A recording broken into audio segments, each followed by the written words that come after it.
Universidad Mayor de San Andrés, Facultad de Medicina, Cátedra de Microbiología, presenta Cronología de la sífilis. Recordemos y viajemos en el tiempo por un instante a una época muy remota en cuyo recorrido histórico la sífilis obtuvo diferentes nombres como el venéreo, mal gálico, mal francés, mal napolitano, enfermedad de las bubas en España, púa de los indios, Frenk-Pocken de los alemanes y los ingleses, grande vérole en Francia y también denominada la gran imitadora, debido a que los signos y síntomas se parecen mucho a otras enfermedades, siendo esta también, al igual que otras enfermedades epidémicas, la causante de muchas muertes en el mundo, motivo por el cual vamos a adentrarnos en su historia. El término sífilis fue introducido por un médico veronés geógrafo, Girolamo Francastoro, quien en 1530 publicó un extenso poema, Syphilis saep morbos gallicus. En él describió la enfermedad y propuso ese nombre en honor a un pastor de nombre Sífilo, que fue castigado por el dios Apolo a sufrir la enfermedad por haber blasfemado al dios Sol. Apolo, arrepentido, ora, suplica y convence a la diosa Diana.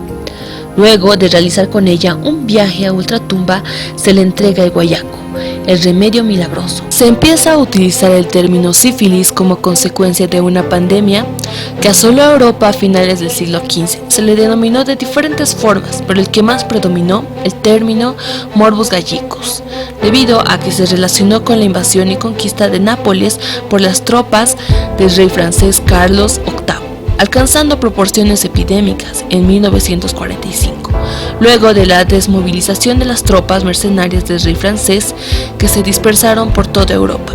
Incluso llegó a llamarse viruela mayor. En la Edad Antigua, Hipócrates, en su obra Epidemias, describió epidemias de sífilis y viruela en el siglo V, antes de nuestra era.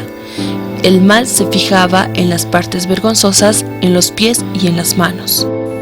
En 1502, un médico español, Juan Almenar, reconoció el modo de transmisión, haciendo una excepción para los clérigos que se contagiaban por una corrupción del aire. Paracelso, experto en alquimia, astrología y ciencias ocultas, dice que el venéreo se debe al comercio impuro de un caballero con una cortesana que tenían bubones. Años después, en 1546, Fracastoro reconoce el origen venéreo de la sífilis en su obra Del contagio y de las enfermedades contagiosas y su tratamiento, refiriendo que la infección ocurre solamente cuando dos cuerpos se unen en contacto mutuo intenso como ocurre en el coito. También indica que las madres enfermas pueden pasar el mal a sus hijos, sea al nacer o durante la lactancia. En el oeste del continente europeo pudieron ser los viajes de los marinos portugueses y españoles por la costa africana desde los siglos XII y XIII, quienes junto con esclavos negros importaron los treponemas. En la teoría del Nuevo Mundo o de Colón, Europa consideró a Cristóbal Colón responsable no solo de haber descubierto un nuevo continente, sino de haber importado la sífilis desde el Nuevo al Viejo Mundo y de la horrible pandemia que se extendió por este al final del siglo XV, aterrorizando a la gente. En aquel momento fue considerado como castigo divino por blasfemar. El primer documento que supone el origen americano de la sífilis lo escribió un profesor de farmacología austriaco en 1518. En 1906 se desarrollaron por primera vez las seroreacciones de la sífilis por Wassermann, Neisser y Bruck. Entre 1909 y 1910 se introdujo el salvarsan por Paul Ehrlich, utilizado en la terapéutica de la sífilis. En 1911 Noguchi cultivó el treponema y en 1913 se aisló en el sistema nervioso central de un tabético. En 1943 se impuso el primer tratamiento con penicilina y 6 años más tarde, en 1949, se realizó la prueba de inmovilización del treponema pallidum por Nelson y Mayer. Sus características clínicas fueron precisadas por Fournier en el siglo XIX y correspondió al zoólogo Fritz Schaudinn y al dermatólogo Erich Hoffmann el mérito de haber descubierto su agente causal, el treponema pallidum, en 1905. Entre los años 1958 y 1960 hubo un descenso en la incidencia de esta enfermedad y ocurrió otro aumento a partir de los años 70.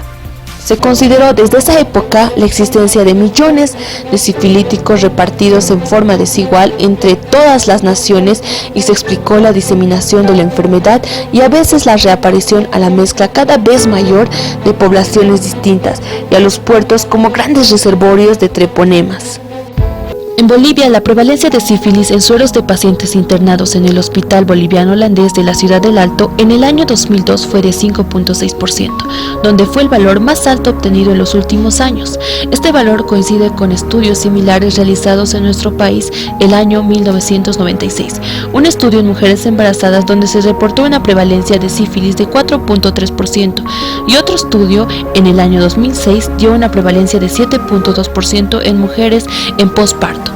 Este estudio demuestra que el mayor porcentaje de muestras positivas en la prueba confirmatoria para sífilis corresponde al sexo femenino en nuestro país. La sífilis desde sus orígenes ha sido causante de muchas muertes y enfermedades y actualmente, según la OMS, cada año se reportan 12 millones de casos nuevos de sífilis en el mundo y es la razón por la que se debe conocer la sífilis y en este caso a través de la historia.